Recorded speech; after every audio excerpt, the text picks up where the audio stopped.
जी, बिस्मिल्लाहिर्रहमानिर्रहीम। अगर आप एक स्टूडेंट हो और आप अच्छे तरीके से स्टडी करना चाहते हो, 15 से 20 घंटे में जितनी आपने स्टडी करनी है, जितना पढ़ना है, उसको 5 से 6 घंटे में पढ़ना चाहते हो, तो आपने बिल्कुल राइट वीडियो की सिलेक्शन की है। आज की वीडियो में इसी हवाले से बात करेंगे कि आप किस तरह से जो है 15 से 20 घंटे में जितना आप काम करते हो, वो 5 से 6-7 घंटे में आप कवर कर सकते हो।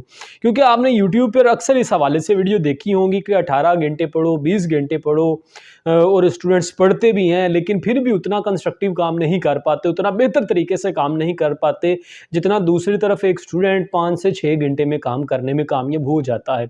तो आज की वीडियो में इसी हवाले से आपको 4 टिप्स बताऊंगा। अगर आप इन 4 टिप्स पर अमल कर लेते हो तो आप 5 से 6 घंटे में इतना अच्छे तरीके से पढ़ने में कामयाब हो सकते हो जितना दूसरी तरफ एक स्टूडेंट जो है 18 या 15 घंटे लगा के पढ़ता है।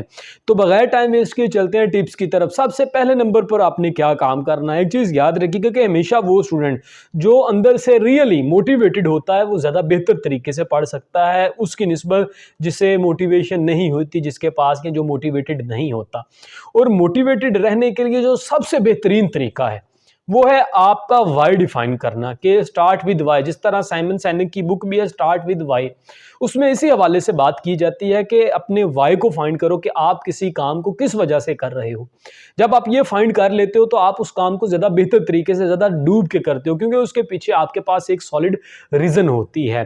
अमूमन अगर थॉमसन एडिसन की बात की जाए, उसके पास एक रीज़न थी बल्ब ईजाद करने के लिए। राइट ब्रदर्स की बात की जाए, हालांकि वो साइकिलों का काम करते थे लेकिन उन्होंने साइकिलों का काम करते हुए एक जहाज़ बना दिया। वजह क्या थी? उनके पीछे एक वाई क्लियर था। तो एज अ स्टूडेंट्स जितना सॉलिड और जितना क्लियर आपका वाई होगा उतनी ही आपके पास मोटिवेशन ज़्यादा होगी और उतना ही आप बेहतर तरीके से स्टडी करने में भी कामयाब हो पाओगे। दूसरे नंबर पर जो काम आपने करना है, आपने फाइंड करना है कि आपका बेस्ट टाइम कौन सा है जिसमें आप ज़्यादा बेहतर तरीके से, पीक परफॉर्मेंस टाइम भी से आप कह सकते हो, जिसमें आप ज़्यादा बेहतर तरीके से स्टडी कर सकते हो। जिस तरह से कुछ स्टूडेंट ऐसे हैं जो मॉर्निंग में सुबह के टाइम ज़्यादा बेहतर तरीके से पढ़ पाते हैं, कुछ दोपहर को ज़्यादा बेहतर तरीके से पढ़ पाते हैं, कुछ रात को ज़्यादा बेहतर तरीके से पढ़ पाते हैं। तो आपने फाइंड करना, तलाश करना कि आप ज़्यादा बेहतर तरीके से कब पढ़ पाते हो। अब जब वो फाइंड आउट कर लोगे उस टाइम में फिर आपने स्टडी करनी है। यकीन जानिएगा कि आप फिर अच्छे तरीके से स्टडी करने में कामयाब हो पाओगे। अगर आपको इस हवाले से नहीं पता तो आप ज़्यादा एफर्ट, ज़्यादा कोशिश यही करो कि मॉर्निंग में पढ़ो, क्योंकि सुबह सुबह के वक्त आपका माइंड टोटली रिलैक्स होता है, कोई टेंशन, कोई परेशानी नहीं होती, एक अच्छी स्टेट की अच्छी हालत में होता है, आप अच्छे तरीके से पढ़ने में कामयाब भी हो पाते हो।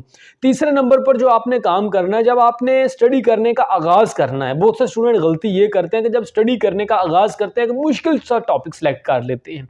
अब ऑलरेडी स्टडी करने को अगर दिल नहीं कर रहा, दूसरी तरफ जो टॉपिक की सिलेक्शन की है वो भी एक टफ टॉपिक है, मुश्किल टॉपिक है, तो फिर वो ज़्यादातर अरसे तक, ज़्यादा लंबे टाइम तक नहीं पढ़ पाएंगे। तो आप जब स्टार्ट करो तो आप सिंपल वर्क से स्टार्ट करो, आसान काम से स्टार्ट करो। आहिस्ता आहिस्ता आपकी स्टडी के साथ बॉन्डिंग जो है मजबूत हो जाएगी, स्ट्रॉन्ग हो जाएगी, आप पढ़ने लग जाओगे। मतलब ये है कि आपकी गाड़ी चलना शुरू हो जाएगी। फिर चाहे आप ज़्यादा तेज़ भी भगा लो, कोई मसला नहीं। मतलब ये है कि आप फिर उसके बाद मुश्किल टॉपिक्स भी कवर इजीली कर सकते हो, लेकिन स्टार्ट आप सिंपल टॉपिक से करो, ये यकीनन आपके लिए फायदेमंद साबित होगा। चौथे नंबर पर आपने जो काम करना है वो ये है कि अपने फ्लो को कभी भी टूटने नहीं देना। जिस तरह फ्लो स्टेट ऑफ माइंड है, हर इंसान की माइंड की हालत इस तरह से होती है। आपने देखा होगा कि कभी आप किसी काम को कर रहे हो, चाहे गेम खेल रहे हो, वीडियो देख रहे हो, मोबाइल यूज़ कर रहे हो, वो आपको लगता है कि आधा घंटा भी गुजरा, जब से 5 से 6 घंटे गुजर जाते हैं आपकी, क्योंकि माइंड उस वक्त फ्लो ऑफ स्टेट की हालत में चली जाती है। कैसा फ्लो में आपका माइंड वर्क करने लग जाता है कि आप बिल्कुल टाइम से आज़ाद हो जाते हो और सिर्फ अपने काम को करते रहते हो। तो इसी तरह से आपने स्टडी को करना है, इसी तरह से आपने पढ़ना है जब पढ़ने बैठना है। इस तरह आपको फ़ायदा ये होगा कि आप ज़्यादा बेहतर तरीके से अपने कंसेप्ट क्लियर कर पाओगे, ज़्यादा बेहतर तरीके से पढ़ पाओगे। जो आपने 18 या 17 घंटे में पढ़ना है वो आप 5-6 घंटे में पढ़ पाओगे जब आप इस स्टेट में चले जाओगे। तो इस स्टेट में जाने के लिए आपको तकरीबन 25-30 मिनट लग जाते हैं। और अगर आपके पास कोई डिस्ट्रैक्शन होगी,